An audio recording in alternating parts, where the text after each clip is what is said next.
Georgia, iPhone 6 Plus. It's like the iPhone, but it's plusier. It's plusier, it's bigger. So here we go. Do you want to do the honors? Oh my goodness, I don't want to drop it. Don't drop it. There we go. So looking at it on the front, you have a massive 5.5-inch screen. You still have the FaceTime camera. You still have the Touch ID button, but the sleep-wake button has moved to the side, so it's easier for you to reach it if you have small Georgia-like hands. Yeah. On the back, you have the EyeSight camera. It protrudes slightly because the phone is so thin now. You have a round True Tone flash, and you have a stainless steel Apple logo. So of course is the gold one. On the bottom, you have the now familiar Lightning port, and you have the speaker and the microphone. So what do you think, Georgia? Is that too big? Is that big enough? Here, if you want it for comparison's sake, here's the iPhone 6, 4.7-inch. Here is the original iPhone 5S, which is a 4-inch screen. How big is big? I like the larger phone, but I think that I'm in the minority.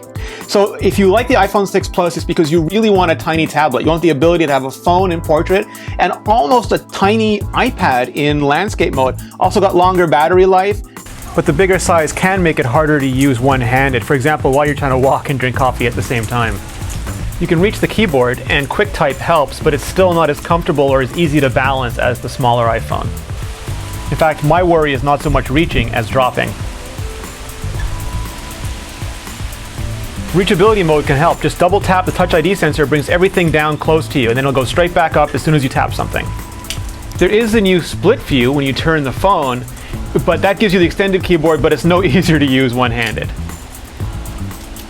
Apple is optically aligning the LCD, so you get even bigger viewing angles, even better contrast. They're also using a new polarizer so that it works much better than it did previously under sunlight or under brighter conditions. What do I love doing with the big screen? I love gaming on it. It's absolutely amazing to have the larger screen to be able to hit all of the targets that you want to. I happen to really enjoy surfing the web. I can see things. It is amazing. I have not yet done this motion. Having to take a look at the screen. I have tabs at the top, which was just like eye-opening to be able to have that. And just taking a look at the screen and surfing through it is fabulous. The iPhone 6 Plus screen is big. It is beautiful. It is Retina HD. It is 1920 by 1080, and it's actually rendered at 3x, at much bigger than that, and it's scaled down using a desktop quality scaler to fit it in this screen. You have a better slow motion camera now. It's still 720p, but it can do 240 FPS. And you can go back and look at it, and you can see even better, smoother slow motion video. Look at that hair toss. It's a wonder she doesn't knock herself out. You still have slow motion video, still 720p, so you can capture even the quickest action in beautiful slow motion, super smooth, and it's easy to play back. Just go to your camera roll.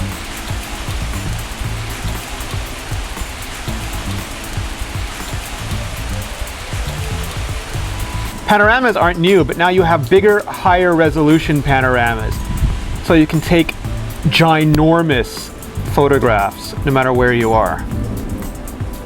A time-lapse video lets you take video that may not look any different normally. For example, traffic, or a house being built, or even martial arts being practiced. But when you finish, you now have a new timer mode. So you tap the timer button, you tell it how long you want to do the timer for, then you tap the shutter. It'll start taking the picture, it'll flash to count you down, it'll show you on the screen what the number is getting to, you pose, it'll go faster, and the photo is taken. Another big difference between the iPhone 6 Plus and the iPhone 6 is the cameras on the back. They are identical in every way, except the iPhone 6 Plus has optical image stabilization. That means the lens actually floats to keep it stable. Right now you can see my hands are shaking a little bit, and that means that it can't keep the aperture open long, which means it can't get a lot of light in. Because this camera is optically image stabilized, it can hold that aperture open for much longer. That means less noise. It's going to be impossible to see on the video, but when you do take low light pictures with the iPhone 6 Plus, you'll see less graininess. It'll look smoother to your eyes. Continuity makes connecting to hotspots even faster. You have instant tethering now. As long as you're logged into the same Apple ID, you'll see them appear in their own list, where they show up in a new category, one tap, and you're connected. With iOS 8, you get a ton of new functionality thanks to extensibility. It's what let apps do inter-app communication in a safe, secure, and private way. For example, there are now interactive notifications, so I can receive a notification while I'm doing something else.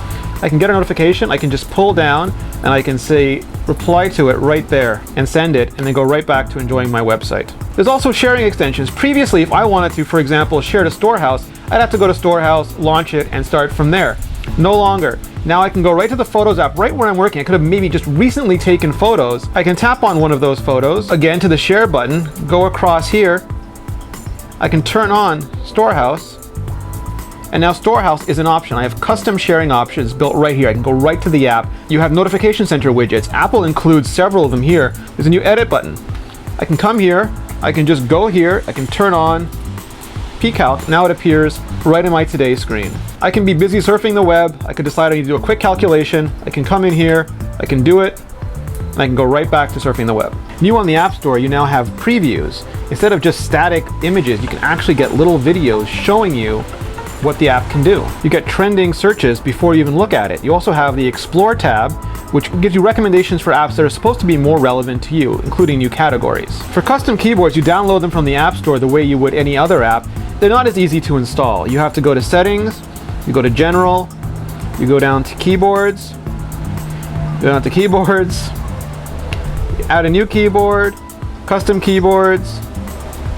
Now it's added. Now when I start a new note, I can switch between the keyboards the same way that I would switch between an emoji keyboard. With continuity, I can start an email on my iPhone, and if I decide I want a bigger screen so I can type it more easy, I can go to my iPad. There's two ways to access it. First, you'll see a little icon on your iPad. You swipe up, it'll take you right to that email. If for some reason I decide I have to leave and I wanted to go back to my iPhone, I open it up, I look for the same icon, I swipe up, use Touch ID, and I'm right back there. Alternatively, I can find the email right on the side. All right, so let's say my phone is in my room, it's at my desk, it's charging, I don't have it with me, but I do have my iPad with me. I'm just about to watch a movie, read a book or something, and then all of a sudden, a call comes in. I get the same phone interface I'm used to.